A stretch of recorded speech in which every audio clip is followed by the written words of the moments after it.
As I scan the year for patterns that help me make sense of the instructions I'm receiving for how to live now, noting the many ups and downs, the ruptures and repairs, the struggles and the breakthroughs that I've been experiencing, I find two themes reoccurring. Joanna Macy has been a profound teacher about them both. For me, and by extension, her wisdom has deeply informed Bioneers. One is reconciling false dichotomies, noticing where polarities seem to appear, and finding ways to expand my perspective to be big enough to encompass them both in a new way. The other is reclaiming hidden parts of our human wholeness, both within each of us and within our communities, aspects or emotions that have been banished, trained away, undervalued, or anesthetized. Back when we gathered the unreasonable women for the earth, my intention for myself was to reconcile the schism that I experienced between self and service. I knew I had a deep yearning to learn about and navigate my own inner landscape. I longed to better understand the art of healthy relationship with myself and with others, to better learn how to live in a meaningful, purposeful, and congruent way. I also sought to serve the healing of our ailing culture and world in terms of the violence I knew we were wreaking on ourselves, each other, and the earth. I saw them as opposite ends of a spectrum, one being inner-focused and therefore dangerously selfish, and the other serving the outer world or activism as generous, worthy, and earning me kudos for selflessness.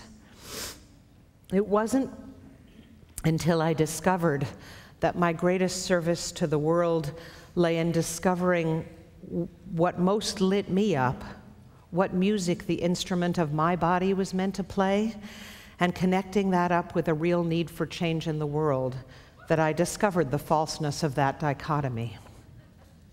Growing up, I also learned that anger was a dangerous thing to express, especially for a woman. It seemed to consistently do more harm than good. Sadness and grief also seemed to have no appropriate place in our culture anymore, so I let my natural buoyancy inform my persona. In the last year or two, I've learned how much reclaiming them both strengthens me. Feeling anger or outrage, as well as sorrow and loss, have deepened my love and commitment to midwifing this new world into being. Joanna Macy, thank you. But Joanna Macy has been a profound mentor to me in these and many other ways.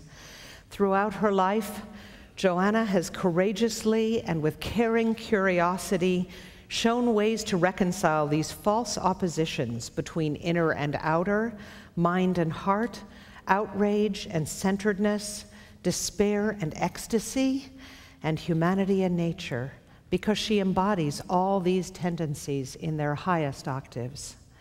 She is deeply compassionate and open-hearted, and also a profound, lucid thinker, scholar, systems theorist, and eco-philosopher. She is a rigorous meditator and renowned Buddhist teacher, and also a totally committed longtime activist in the peace, justice, and ecology movements, and her wide-ranging work bridges Eastern and Western traditions. What's more, her work goes far beyond the short-sighted, immediate concerns to expand human consciousness, to consider the perspectives of other life forms, as well as those of past and future generations. Throughout a lifetime of teaching, throughout a lifetime that may be 16 billion or 80 years, depending how you count it, her engaged spiritual practice and activism, she's written many seminal books, the latest of which is World as Lover, World as Self. These, combined with the experiential group work she leads, has profoundly impacted many, many thousands around the world. Through most of this lifetime, Joanna has been blessed to do this work with her beloved partner and husband, Fran. Through it all, Joanna has conveyed the extraordinary opportunity of being alive now to serve the survival of life on Earth. She offers us a framework that allows us to accept and reconcile our contradictions, to move forward wisely, lovingly, and fearlessly, our eyes, hands, and hearts wide open, with full awareness of the immensity of our challenge and with joyous gratitude for being alive. She has modeled how to celebrate life while being mindful of the privilege of assuming our responsibilities as conscious, sentient beings at this crucial stage in the life of this wondrous living earth, our home and our mother. It is a great honor to welcome one of the wisest women I know, a shiro for all beings for all times, Joanna Macy.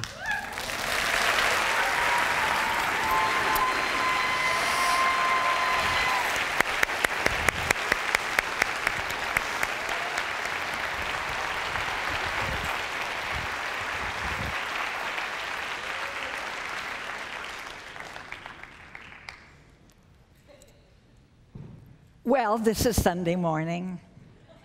Planet Earth, this beautiful world. You know, this time that we are living is so extraordinary that I keep trying to believe it and to understand it. And as I do, and inspired by what Nina quoted from Scott Momaday and her words as well, that we make sense of life and we guide ourselves by the stories we tell ourselves about us and the context in which we live, the larger story that can give meaning to us. And so I want to talk this morning about 3 stories that we're living in this time. And as I do, there will be, I hope, yes, that's us. That's a story, and that story is coming forward now, our cosmological story. But these pictures that will come up refer to all 3 of the stories, and they're because they interweave. They're not going to be in any particular order. Are you dying to know what these stories are? Yeah. The first that most people believe in, particularly those in economic and political power, is business as usual in the industrial growth society.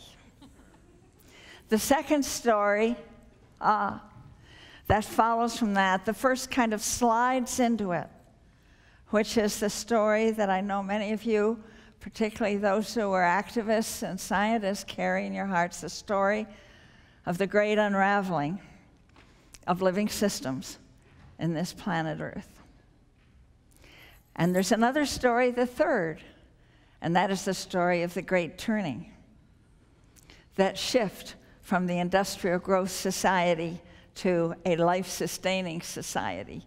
And that is what you are all involved in. That is what Bioneers is dedicated to. So I would like to look at these 3 in turn. The business as usual, that is, we're very successful at that. We ceaselessly tell ourselves. We are to keep us in comfort, convenience, security. No cost is spared. And the power holders in this society are actually proud of that. Can you believe it? They're proud of the fact that no cost is spared to keep us comfortable, to keep the lights on. We're ready to explode the mountaintops. We're ready to peel off the boreal forests. We're ready to let miles the size of Texas of plastic sweep over the Pacific for our convenience, for our security.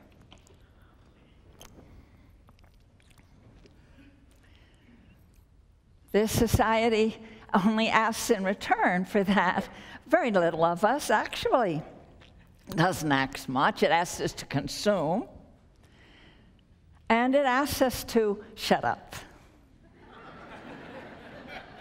to be silent, to consume, and to obey. But there are a lot of people in this hall and in this movement and in this Bioneers who are already breaking the mold on that.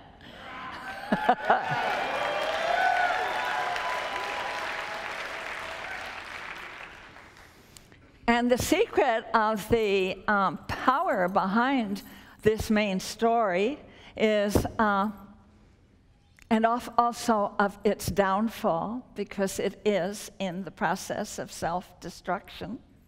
You know that as well. If you don't know it in your mind, your body knows it, the erosion of life. But at any rate, it's because this industrial growth society sets its goals and measures its success by how fast it grows.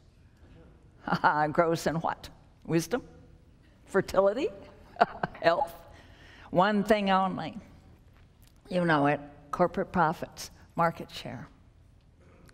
Now, systems thinkers know, and it's common sense as well, that you cannot maximize one variable in an open system without it going out of control. And this system is on runaway. It's out of control.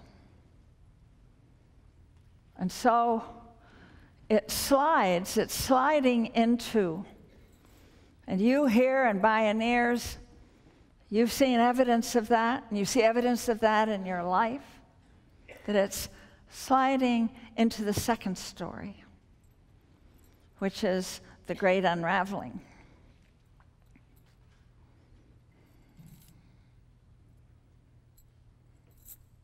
I don't even know how to begin to talk about that. I mean, I can make lists of words. I can say words like sixth mass extinction. I can say words like economic meltdown. I can tell words of loss of biodiversity, 1 billion people living in slums now. It doesn't begin to encompass something that is really beyond our capacity to comprehend, and yet it won't leave us alone.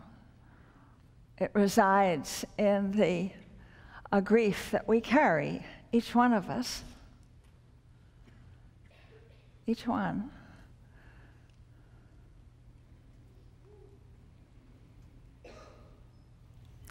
I think that I'll move on to the third story. I'll come back to how we handle this.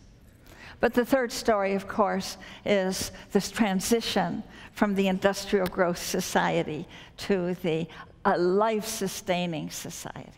We are alive at this time. You have managed, as have I, to get ourselves born into this epochal transition. It's the third revolution of its magnitude and scope of our journey on this planet. It's as big as the Industrial Revolution, which took centuries to unfold.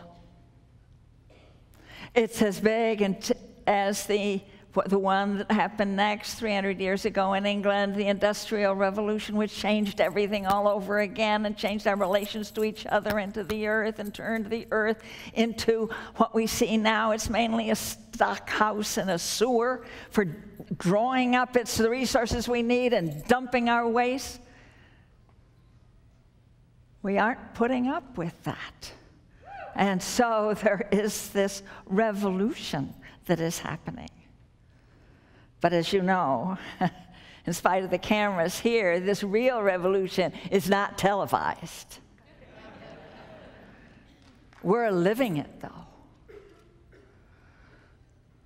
And it's happening in our resistance to the desecration of life forms, It's happening in the farmers' markets, in the green building, in the new kind of schools, in the technologies, safe, renewable. It is happening. And it's happening mainly also in our heart minds, in the voices that we are hearing, the indigenous voices that have come here, and the indigenous voice inside each one of us. From science and from spirituality, and it is at the core a recognition that our earth is alive.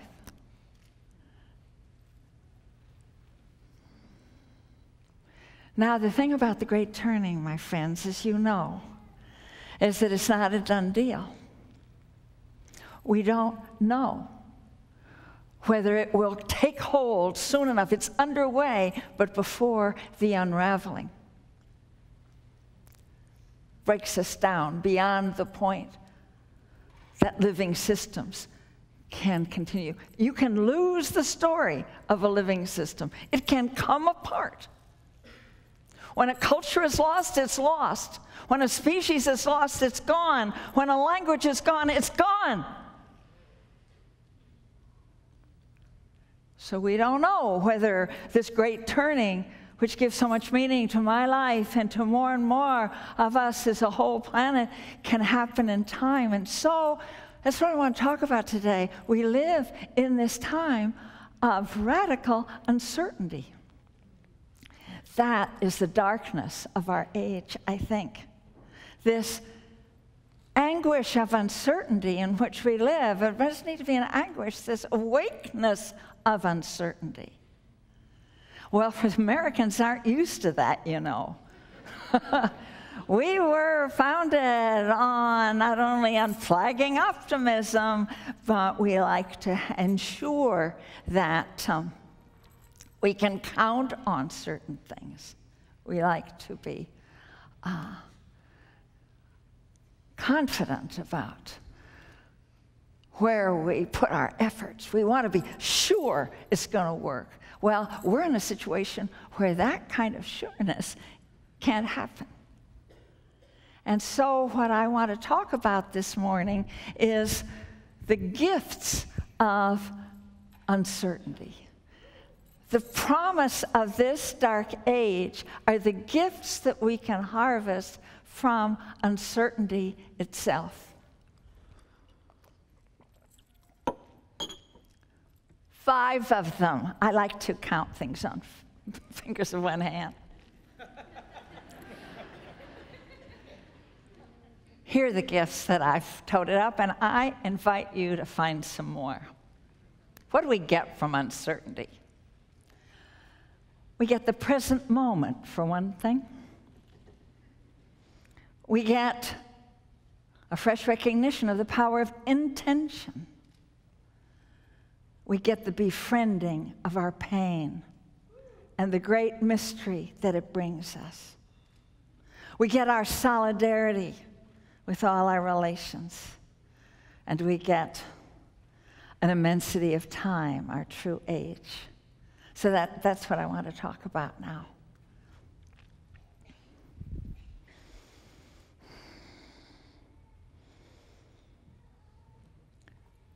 When you drop the need to be hopeful or hopeless, when you recognize that these are just feelings, that they might have more to do with what you had for breakfast or what somebody said to you in the last phone call, you don't put so much weight on them. Uncertainty can free us from the need to be constantly taking our emotional temperature as to how optimistic or pessimistic we are in the moment. Do you tap David on the shoulders? He's going out to fight Goliath, or Frodo. Wait a minute, are you hopeful? Get out of my way. I got something to do.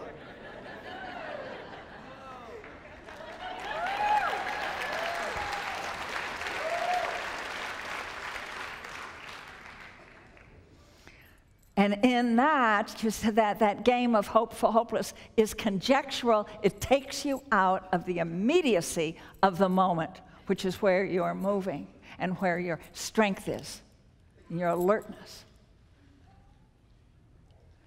Only in the present moment can you see what you're seeing. Only in the present moment can you feel what you're feeling.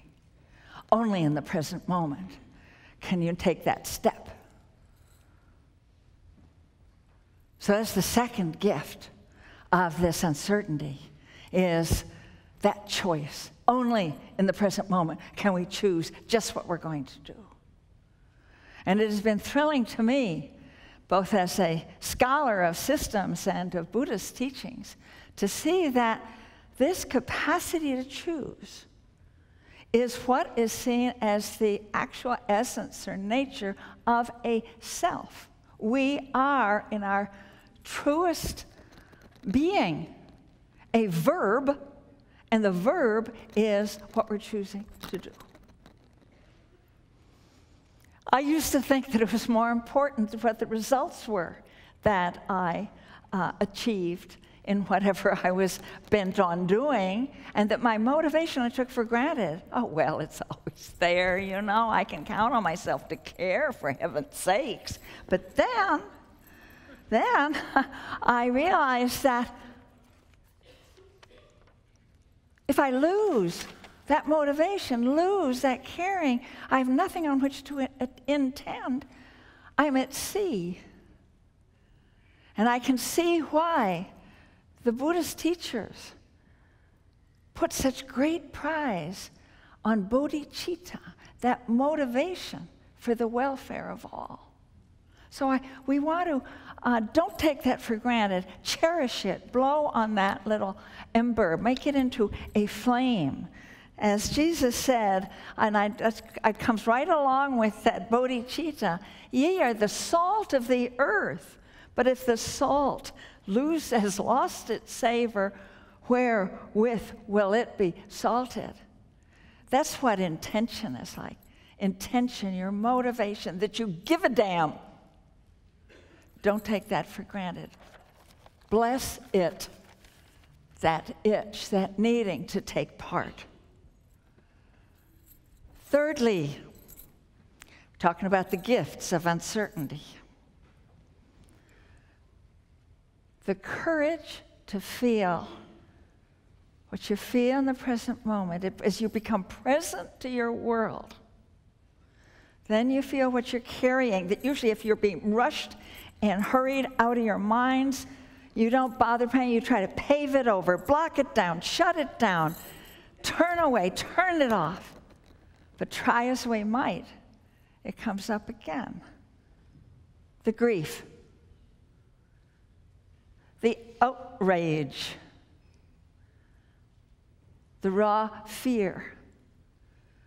What in God's name are we doing to our world and to each other? And you now are not going to fall for the ploy of the industrial growth society to pathologize that pain. Hear me?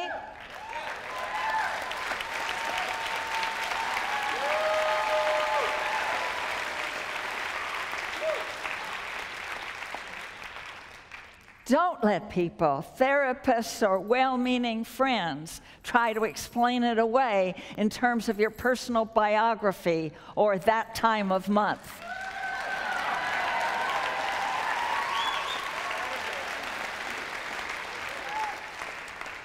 It is a measure of your evolution, it is a measure of your humanity. It is a measure of your nobility that you have a heart, mind big enough to see and empathize with the outrage being inflicted on our world and all our relations.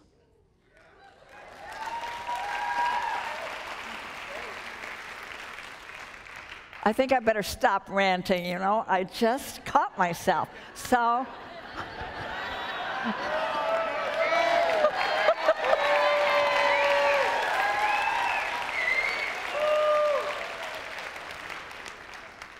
let me give you a poem as well. This is the last sonnet to Orpheus by Rainer Maria Rilke. and it holds all the gifts of uncertainty.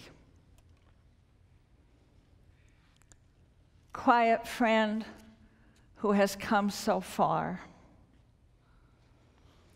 feel how your breathing makes more space around you. Right here, right now. Let this darkness be a bell tower, and you, the bell. And as you ring, what batters you becomes your strength. Swaying back and forth into the change.